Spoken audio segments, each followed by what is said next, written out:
नमस्कार दोस्तों, क्या आपको पता है कि हम सिर्फ यूनिवर्स का 5% हिस्सा ही देख सकते हैं। और गाइस, क्या आपको पता है कि हमारे यूनिवर्स का साइज कितना ज्यादा बड़ा है। सो गाइस, आपको लग रहा होगा कि ये तो बड़ी अच्छी बात है कि हमारे यूनिवर्स का साइज कितना बड़ा है। बट आपको क्या पता है कि ये कितना बड़ा डिसएडवांटेज है। बिकॉज हमने अगर फ्यूचर में कोई अर्थ जैसा प्लेनेट ढूंढ भी लिया तो उसका डिस्टेंस इतना ज्यादा होगा कि हम वहां तक पहुंच ही नहीं पाएंगे। So guys, welcome back to our channel knowledge वाला। मैं हूं युग प्रताप सिंह एंड आज मैं आपको बताऊंगा about universe. So guys, start करते हैं आज के वीडियो को। सो गाइस, ये सारी बातें स्टार्ट होती है 13.8 बिलियन ईयर्स पहले, जब बिग बैंग एक्सप्लोजन हुआ था। और ये बिग बैंग एक्सप्लोजन क्या है, क्यों है, कैसे हुआ था, ये मैं आपको बताता हूँ। एक पॉइंट था जिसमें सारा का सारा मास भरा हुआ था, सारा का सारा मैटर भरा हुआ था, और इसी मैटर से हमारा यूनिवर्स बना है। बट गाइस, ये एक्सप्लोजन नहीं था, इसको आप एक्सप्लोजन मत समझना, ये एक्सपेंशन था। एक्सप्लोजन मतलब फटना, एक्सपेंशन मतलब बढ़ना। तो ये बढ़ रहा था, मतलब छोटे से एटम से साइज से बढ़ता गया और ये अभी भी एक्सपेंड हो रहा है गाइस। एंड गाइस, एक फैक्ट है कि आपने तो सुना ही होगा कि लाइट की स्पीड इस यूनिवर्स में सबसे ज्यादा होती है अकॉर्डिंग टू द रिलेटिविटी, जो कि आइंस्टाइन ने लिखी है। पर जो यूनिवर्स की एक्सपेंडेशन की स्पीड है वो लाइट की स्पीड से भी ज्यादा है। मतलब ये लॉ यहीं पर टूट जाता है। And now the question arises कि why should we believe it. मतलब मैं बिलीव ही करना है कि यूनिवर्स एक्सपेंड हो रहा है। कैसे हो रहा है, पहले रीज़न दो। तो इसका रीज़न भी एक बहुत बड़ा रीज़न है कि आपने तो सुना ही होगा कि सारी की सारी गैलेक्सीज एक दूसरे से बहुत ज़्यादा दूर जा रही है। तो इसका मतलब यही होता है कि वो एक्सपेंड कर रही है, मतलब यूनिवर्स एक्सपेंड कर रहा है, वो भी बहुत तेज़ स्पीड में, मतलब लाइट से भी तेज़ की स्पीड।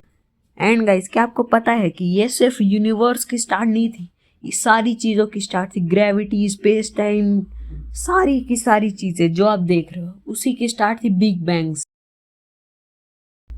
सो गाइस, जब आप रात को ऊपर देखते हो आसमान में तो आपको क्या दिखता है?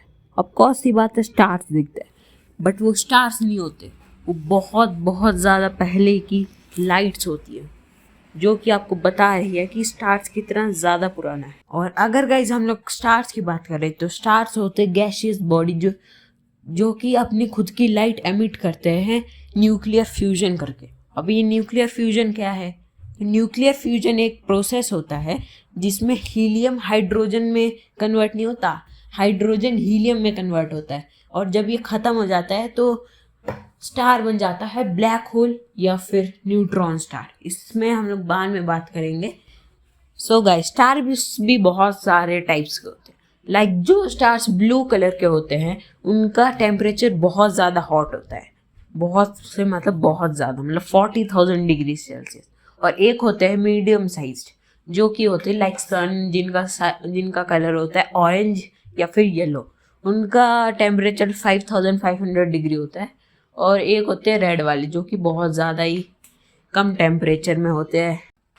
एंड गाइस, अगर मैं आपको कुछ फैक्ट्स बताऊं अबाउट स्टार्स, तो पहला फैक्ट यही होता है क्या, एक एवरेज गैलेक्सी में 100 बिलियन से ज़्यादा स्टार्स होते हैं। और सेकंड फैक्ट ये होता है कि जब हम लोग रात को आसमान में ऊपर देखते हैं तो हमें एक बार में 2 से 3 हजार स्टार्स दिख। सो गाइस, अब हम लोग बढ़ते प्लैनेट्स की तरफ। तो प्लैनेट्स होते हैं रॉकी बॉडीज जो कि अपनी स्टार के अराउंड रोटेट करते हैं और रेवोल्यूट करते हैं। सो गाइस, प्लैनेट होते हैं कॉस्मिक ट्रैवलर्स की तरह, क्योंकि अनलाइक स्टार्स वो लाइट एमिट नहीं करते, वो रिफ्लेक्ट करते हैं अपनी स्टार की लाइट, जैसे मून करता है। बट वो प्लैनेट ही, ऑफ कोर्स सी बात है, वो मून है, पर बट वो स्टिल वो भी करता है, तो प्लैनेट भी यही काम करता है। एंड गाइस, हम सबको पता है कि हमारे सोलर सिस्टम में 8 प्लैनेट है। पहले 9 होते थे बट प्लूटो हट चुका है तो 8 ही है अब। बट उनमें से कुछ प्लैनेट्स इतने बड़े हैं कि उसमें पूरा सोलर सिस्टम समा सकते हैं, मतलब सोलर सिस्टम के सारे प्लैनेट्स। लाइक जुपिटर में सारे के सारे प्लैनेट समा सकते हैं, मतलब फिट हो सकते हैं सारे के सारे, मतलब सारे के सारे। सो गाइस, बढ़ते हम लोग अपने चैप्टर 3 के पास, जो कि है neutron stars and black holes. हमें बहुत ज़्यादा क्यूरोसिटी होती है जानने के लिए कि ब्लैक होल्स क्या होते हैं, अगर हम उस पर गिर गए तो क्या होगा, और न्यूट्रॉन स्टार्स क्या होते हैं। तो इस वीडियो के चैप्टर 3 पे हम लोग यही जानने वाले। तो स्टार्ट करते हैं chapter 3। So guys, black hole का कॉन्सेप्ट स्टार्ट होता है sir Isaac Newton law of universal gravitation 1687, और ये थ्योरी कन्वर्ट हुई एक एग्जिस्टेंस में 2019 में, जब ब्लैक होल की पहली पिक्चर ली। So now the question comes कि ये ब्लैक होल होता क्या है। तो ब्लैक होल एक रीजन होता है स्पेस टाइम में जहाँ का ग्रेविटेशनल पुल इतना ज़्यादा होता है कि वहाँ से कोई भी चीज़ निकल नहीं पाती, इवन लाइट, अगर वो इवेंट होराइजन को क्रॉस कर देती। इवेंट होराइजन वो पॉइंट होता है जहाँ से सिंगुलैरिटी मतलब ग्रेविटेशनल पुल स्टार्ट हो जाता है। एंड गाइस, ब्लैक होल्स में भी बहुत सारे टाइप्स होते हैं, मतलब 3 ही टाइप होते हैं।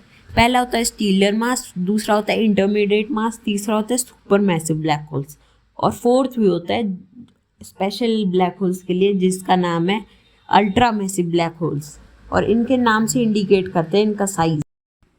और ये ब्लैक होल्स तब बनते हैं जब किसी स्टार का फ्यूल ख़त्म हो जाता है, मतलब उसका हाइड्रोजन ख़त्म हो जाता है, तो उसकी कोर स्टार में कोलैप्स हो जाती है और वो बनते हैं न्यूट्रॉन स्टार या फिर ब्लैक होल्स। तो गाइस, अब हम लोग बढ़ते हैं ब्लैक होल की साइज़ की तरफ। तो पहला उसका साइज़ लिमिट है स्टीलर मास। तो स्टीलर मास ब्लैक होल्स का मास हो सकता है 5 से लेकर 100 सोलर मास।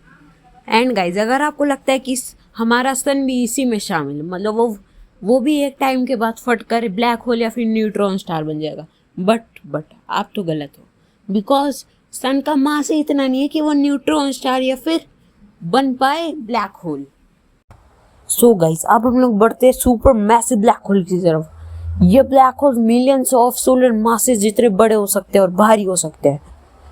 और अगर मैं आपको इसका एक एग्जांपल बताऊं तो ये है सजिटेरियस ए ब्लैक होल, जो कि हमारी गैलेक्सी के सेंटर में होता है। और एक और फन फैक्ट है कि हर गैलेक्सी के सेंटर में मिनिमम एक सुपर मैसिव ब्लैक होल तो होता ही होता है। सो गाइस, इस पूरी यूनिवर्स का सबसे बड़ा ब्लैक होल भी है एक, जिसका नाम है टॉन 618, जिसका मास 66 बिलियन सोलर मासेस है। मतलब इतना ज़्यादा सोलर मासेस कहाँ से आया। सो गाइस, अब हम लोग बढ़ते हैं अपने सबसे बड़े सवाल पे। तब क्या होगा जब आप एक ब्लैक होल में गिर जाओगे? क्या आप वहाँ पे जिंदा रहोगे या फिर मर जाओगे? सो गाइस, आप डायरेक्ट कभी भी ब्लैक होल के अंदर गिर ही नहीं सकते। पहले आपको उसकी रिंग के आसपास घूमना पड़ेगा, वो भी लाइट की स्पीड से। और जब वो आप वहाँ पे घूमोगे तो आप भी वहीं पे तमाम हो जाओगे, क्योंकि वहाँ का temperature he billions of degrees होता है।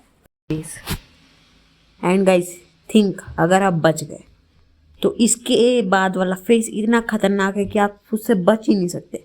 जैसे ही आप इवेंट होराइजन को क्रॉस करोगे, आप एक मैगी बन जाओगे। यस, आपकी टांगे बिल्कुल ऐसे मैगी की तरफ फैलने लगेगी और वहीं पे आपका अंत हो जाएगा।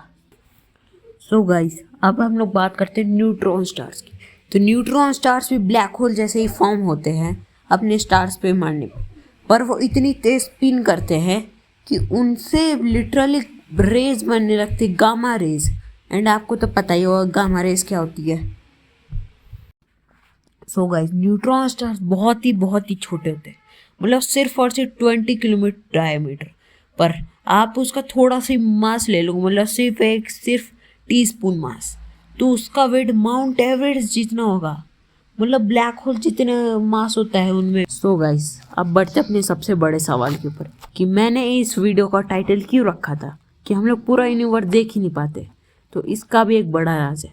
ये राज है कि हम लोग सिर्फ और सिर्फ 5% हिस्सा देख सकते हैं यूनिवर्स का, बाकी का 95% डार्क मैटर और डार्क एनर्जी से भरा हुआ है।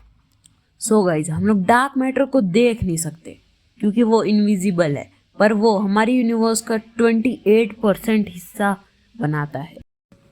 और हम लोग डार्क एनर्जी को भी नहीं देख सकते क्योंकि वो इनविजिबल है, पर वो स्टिल हमारी यूनिवर्स का 68% हिस्सा बनाता है। सो गाइज, आज की वीडियो को यहीं पे एंड करते हैं। Hope you like this video. And guys, अगर आपको ये वाली वीडियो पसंद है तो इसे ज़रूर लाइक, सब्सक्राइब और शेयर करें। मैं आपसे मिलता हूँ नेक्स्ट वीडियो में, तब तक के लिए बाय।